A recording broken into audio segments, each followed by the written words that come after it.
नमस्कार दोस्तों, स्वागत है आपका आपके अपने YouTube चैनल पर। तो दोस्तों, राजस्थान एलडीसी भर्ती 2026 को लेकर आप सबके लिए इस समय की बहुत बड़ी अपडेट है। राजस्थान एलडीसी भर्ती परीक्षा 2026 की दोस्तों रिजल्ट को जारी करने को लेकर टाइपिंग टेस्ट और साथ में ही दोस्तों कट ऑफ को लेकर इस वीडियो दोस्तों हम बात करने वाले हैं। जैसा कि दोस्तों आप सबको पता होगा, राजस्थान एलडीसी भर्ती परीक्षा का पेपर 5 जुलाई को हुआ था और टाइपिंग की जो डेट्स हैं उसको लेकर दोस्तों बोर्ड अध्यक्ष आलोक राज जी की तरफ से अपडेट है कि आपकी जो टाइपिंग है वो कब होगी, वो इस वीडियो में बताने वाला हूं। और साथ में ही पद बढ़ोतरी को लेकर भी उन्होंने अपडेट किया है। सबसे पहले आप देख सकते हैं एलडीसी भर्ती के टाइपिंग टेस्ट का प्लान फिलहाल जनवरी 2027 के अंतिम सप्ताह का है, क्योंकि उसमें 30,000 कैंडिडेट के लिए लगभग 30,000 से ज़्यादा हो जाएंगे, 32,000 के आसपास हो जाएंगे अगर पद नहीं बढ़ते हैं। पद बढ़ जाएंगे तो ज़्यादा स्टूडेंट हो जाएंगे, क्योंकि अभी 10,644 पद हैं और आप 3 गुना कर सकते हो, तो इससे आपको पता चल जाए कितने कैंडिडेट हैं। तो जनवरी के पहले सप्ताह में आपको टाइपिंग टेस्ट यानी कि कंप्यूटर लैब अवेलेबल नहीं है, तो यानी कि आपका जो टाइपिंग टेस्ट है वो जनवरी के लास्ट सप्ताह में होगा। तो अगर आपका रिजल्ट मान लीजिए अगस्त में भी नहीं आ पाता है, वैसे तो अगस्त में ही जारी करने की कोशिश रहेगी, सितंबर में भी आता है तो भी आपको लगभग 3 से 4 महीने का समय आराम से तैयारी करने के लिए मिलेगा। टाइपिंग इसमें सबसे ज़्यादा इंपॉर्टेंट रहती है। टाइपिंग के 100 नंबर आपके फाइनल मेरिट लिस्ट में जुड़ते हैं। तो काफ़ी सारे स्टूडेंट ऐसे होंगे जो नंबर अच्छे ले आएंगे लेकिन टाइपिंग में नंबर नहीं लाते हैं, तो फिर वहाँ पर दोस्तों आप मेरिट से बाहर हो सकते हैं। इसलिए टाइपिंग काफ़ी ज़्यादा इंपॉर्टेंट रहती है इसमें। बोर्ड अध्यक्ष आलोक राज की तरफ से दोस्तों रिजल्ट को लेकर देखिए 3 सिचुएशन थी। आचार संहिता से पहले या आचार संहिता के समय अनुमति लेकर या आचार संहिता के बाद। देखिए आचार संहिता तो दिसंबर तक समाप्त होगी, तो ये तो कोई यहाँ पर दोस्तों आचार संहिता के समय, आचार संहिता के बाद वाला जो कॉलम है वो तो आप खत्म ही कर दीजिए, यानी कि 20% चांस है।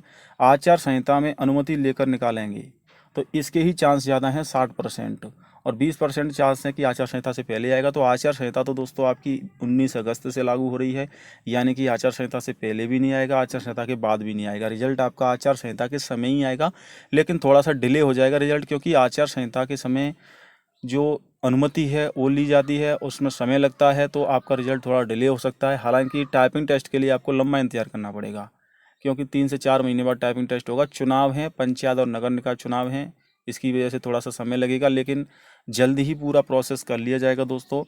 और डिपेंड करता है दोस्तों आचार संहिता पर, जो अनुमति है वो कितने समय में मिल जाती है उस पर भी रिजल्ट डिपेंड करेगा। और दूसरी तरफ दोस्तों पद बढ़ोतरी को लेकर भी उन्होंने अपडेट किया है, और कुछ दिन पहले जो नोटिस आया था उसके जवाब देते हुए उन्होंने कहा है कि पद बढ़ाने का जो कार्य है वो राज्य सरकार का रहता है। अगर राज्य सरकार मंजूरी देती है तो पद बढ़ जाएंगे, हालांकि वित्त विभाग की तरफ से अनुमति मिलना बाकी है। और पद बढ़ने के बाद संशोधित विज्ञप्ति अगले 15 दिन के अंदर ही दोस्तों आपकी दिवस के भिजवाई जाएगी। ये 3 से 4 दिन पहले अपडेट आई थी। 10,644 पद हैं एलडीसी भर्ती के लिए। 5,80,000 के आसपास छात्रों ने पेपर में जो फॉर्म भरा था, और लगभग 4.5 लाख के करीब छात्रों ने पेपर दिया। कंपटीशन तो इसमें कम है, एक सीट पर लगभग 46 अभ्यर्थी हैं। लेकिन डिपेंड करेगा दोस्तों कि आपकी इसमें अनुमति कब तक मिलती है, पद कब तक बढ़ते हैं। अगर पद बढ़ते हैं तो 3 से 4 नंबर कट ऑफ गिरेगी। जनरल में 143 से 145 नंबर, ओबीसी 137 से 139, ईडब्ल्यू 130 से 132, एमबीसी 125 से 128, एससी एसटी 120 से 125 नंबर तक वाले छात्रों का 3 गुना में सिलेक्शन हो जाएगा। बाकी डिपेंड करेगा आपके दोस्तों यहाँ पर कि आपने दोस्तों यहाँ पर स्कोर क्या किया है, और पद बढ़ोतरी पर भी डिपेंड करेगा। पेपर तो मॉडरेट ही था, दोनों ही पेपर मॉडरेट थे, और पेपर का स्कोर भी छात्रों ने काफ़ी अच्छा किया है। तैयारी करने वाले छात्रों की संख्या भी काफ़ी अच्छी थी। तो किसी भी भर्ती में आप मान के चलिए 75 से 80% फाइनल कट ऑफ जाती है, तो उसके आसपास ही रहेगी।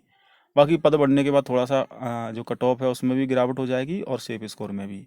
तो अपनी तैयारी आप टाइपिंग टेस्ट की भी तैयारी करते रहें, जो स्कोर बताया उसके आसपास स्कोर है। बाकी आपको तैयारी करने के लिए समय मिलेगा।